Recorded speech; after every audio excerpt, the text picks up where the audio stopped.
I'm Barry Qualls, and I'm the Vice President for Undergraduate Education and a Professor of 19th Century English Literature.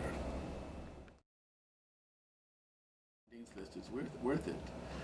I happen to think the Dean's List gives some recognition to people who work hard, who study, who skip Ultimate Frisbee a couple times a week, to read more books, or to go off to do, get a learning advisor when they're doing organic chemistry.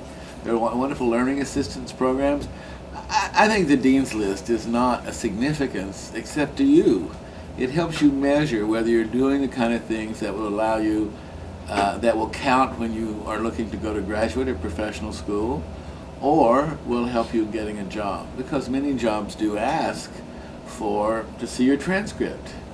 And I mean, some don't, obviously, but that's more and more the case. I don't know whether you know this or not, but I heard a thing on Bloomberg Radio the other day. Yes, I listened to Bloomberg the other day, where they had a CEO on there talking about how they were increasingly giving writing tests to college students after the interview, because they wanted to know if they could put together a good proposal or a good paper. Now, I don't mean that the Dean's List is going to show that you learned how to write a proposal, but I think the Dean's List sends you a signal, as well as people who might look at it, that you worked hard. You have to have a 3.5, I think, to be on the Dean's List. But more to the point, it's a real signal of how hard you're working. And I think you should use it to measure yourself rather than depending on somebody to measure you afterwards. We're always being measured by somebody. But I think this issue of graduate and professional school, where these things really matter, because it's your GPA, but also, more to the point, I think it helps you measure yourself. As a graduate student, I studied a lot, all the time almost. And don't forget, these were the days when tuition was $104 a term. Times have changed, and I'm not that old, but it was I went to college in 1963. So I've been here 41 years, or 40 years or so.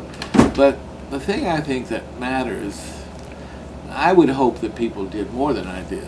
Education is just not about classrooms. It's also about a kind of cultural broadening, where you begin to realize that, that art has a lot of things to say to the business manager, or major, sorry.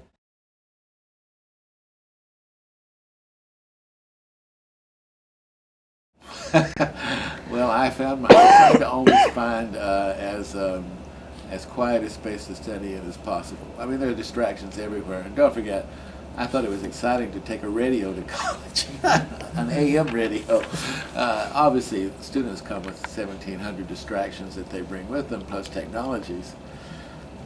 It takes a lot of self-discipline. I mean, I wanted to space, but it takes a lot of discipline. I mean, I don't often have enough discipline not to look at my iPhone during a meeting.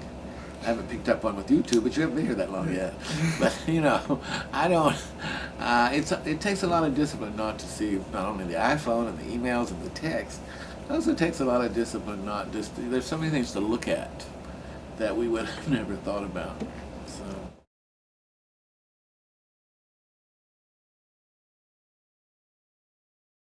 Well, they were set at the beginning. They were set at the beginning of the semester, but they were probably set at the beginning when I went to college. I was really determined. I was the first generation college student in my family to have the privilege of going to college, because my parents had not graduated from high school, or they come from farm country, and my father being an orphan.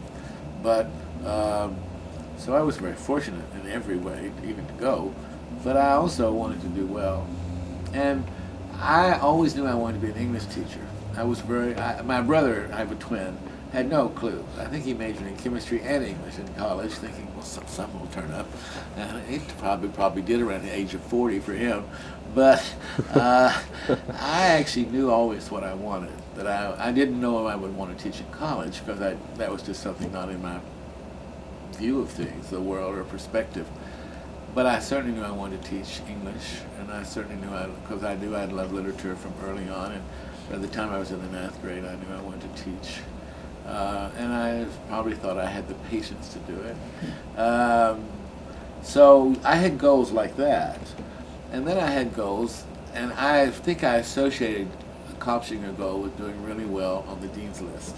To go back to your original questions, that I was very aware that a good performance would allow me to get good jobs, like good teaching positions, up to meet a bar that's been set. Exactly. I would say it would be true in a professional environment, yes. I would say it would be true if you were thinking about the bar that would be set for a professional school, engineering.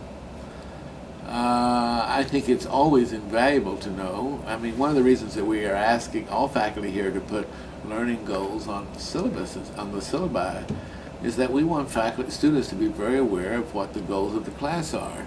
I mean, you're not just there for, a happy 2 sessions a week.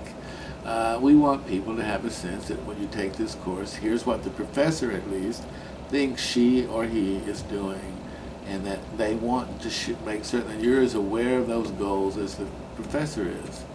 So the setting of goals themselves are in some ways the answer to the question you just asked. The setting of goals are to tell you what you're to learn, and and what the course is about. So the answer is, now that I understand it, yes.